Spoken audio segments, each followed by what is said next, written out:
Welcome to day 21 in our study of the book of Ecclesiastes. The title of today's lesson is Eat, Drink, and Be Joyful. Our verses today come from Ecclesiastes chapter 8, verses 14 through 17. There is a vanity that takes place on earth, that there are righteous people to whom it happens according to the deeds of the wicked, and there are wicked people to whom it happens according to the deeds of the righteous.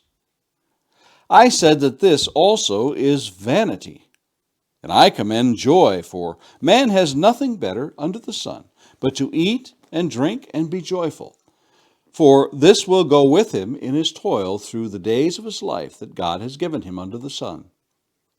When I applied my heart to know wisdom, to see the business that is done on earth, how neither day nor night does one's eye see sleep. Then I saw all the work of God, that man cannot find out the work that is done under the sun. However much man may toil in seeking, he will not find it out.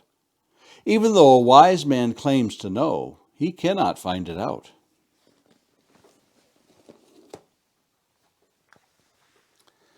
Vacation, as defined by Merriam-Webster, a period spent away from home or business in travel or recreation. A scheduled period during which activity, as of school or court, is suspended. A respite or a time of respite from something. As a lad growing up, we had summer vacations from school. That time from around Memorial Day to Labor Day in the United States, roughly 12 weeks. A time when we didn't have to worry about going to classes, doing homework, or riding the bus and such.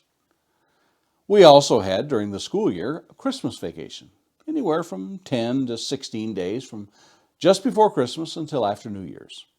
Again, no classes, no homework, no riding the bus.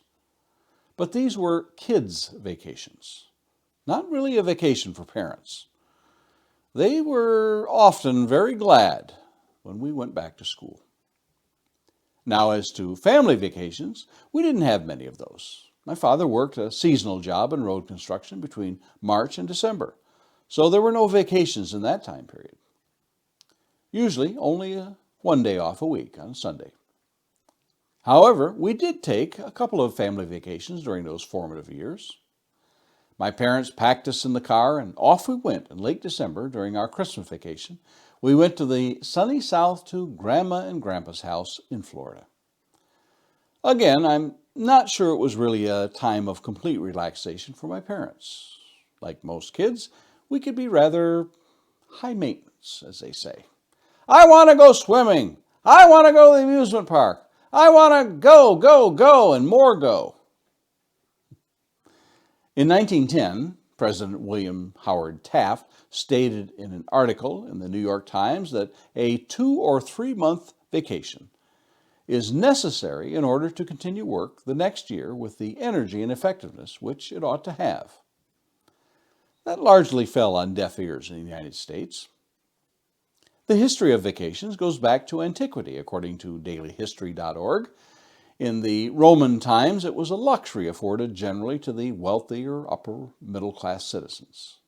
This was typical to other countries and cultures through the ages, and even in the United States, where the wealthy would travel by rail and the new roads and trails being developed in the 1800s. Jobs in those days did not include paid time off for most workers, but that began to change in the late 1800s as companies offered paid vacation time. They saw the benefit of relaxation and time away from the job. That attitude continued to develop and now is a part of many packages offered to new employees in the job market. With the advent of air travel, the world is opened up to those who are willing to pay the prices. But the question still remains, how much time off is enough? And studies vary as to the answer to that question, and it's debated. And Solomon poses a rather interesting view on even the thought of vacations, for he declares in verse 15, "And I commend joy, for a man has nothing better under the sun but to eat and drink and be joyful, for this will go with him in his toil through the days of his life that God has given him under the sun." It seems to me I recognize that phrase, eat, drink, and be joyful. For in some versions, like the King James and New King James, it reads, "Eat, drink, and to be merry." Now that's what the Dairy Queen used for their motto when I was growing up. And let me tell you, a trip to the old DQ was a merry one. But I don't think Solomon is directing his thoughts to vacations or even special occasions like a trip to Dairy Queen. He's speaking of the general outlook one has on life. He tells us in verses 16 and 17 of Ecclesiastes 8, "When I applied my heart to know wisdom and to see the business that is done on earth, how neither day nor night do one's eyes see sleep. Then I saw all the work of God, that man cannot find out the work that is done under the sun. However much man may toil in seeking, he will not find it out. Even though a wise man claims to know, he cannot find it out." Solomon spent a good deal of time addressing the idea of working and being productive in Proverbs. We read in Proverbs chapter 6, verses 6 through 11, "Go to the ant, O sluggard, consider her ways, and be wise. Without having any chief, or officer, or ruler, she prepares her bread in summer and gathers her food in harvest. How long will you lie there, O sluggard? When will you arise from your sleep? A little sleep, a little slumber, a little folding of the hands to rest. Poverty will come upon you like a robber, and want like an armed man." And again in Proverbs chapter 10, verses 4 through 5, "A slack hand causes poverty, but the hand of the diligent makes rich. He who gathers in summer is a prudent son, but he who sleeps in harvest is a son who brings shame." And again in Proverbs chapter 20, verse 13, "Love not sleep, lest you come to poverty. Open your eyes, and you'll have plenty of bread." There's always a balance that Solomon alludes to in his writings. If we lift verse 15 out of context, we would contend that Solomon is telling us in today's language, don't worry, be happy. And maybe the extreme, party till you drop. Well, that can't be right. So we need to be careful of the context with which he puts such a saying. For all our toiling, we cannot fathom the whole of what God is doing.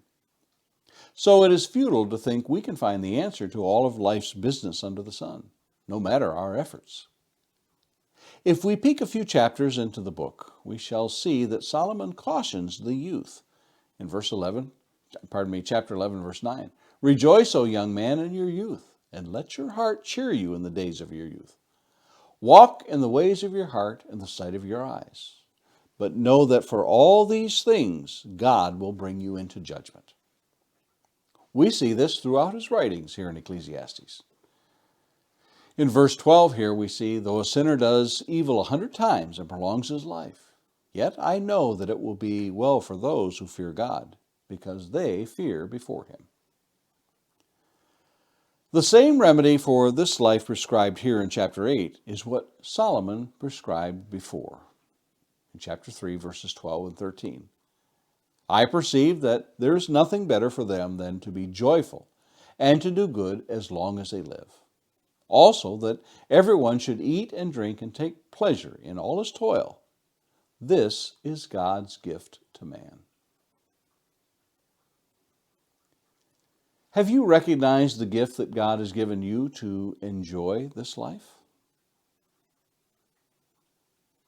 And Lord willing, let's meet back here again tomorrow for another lesson in the book of Ecclesiastes.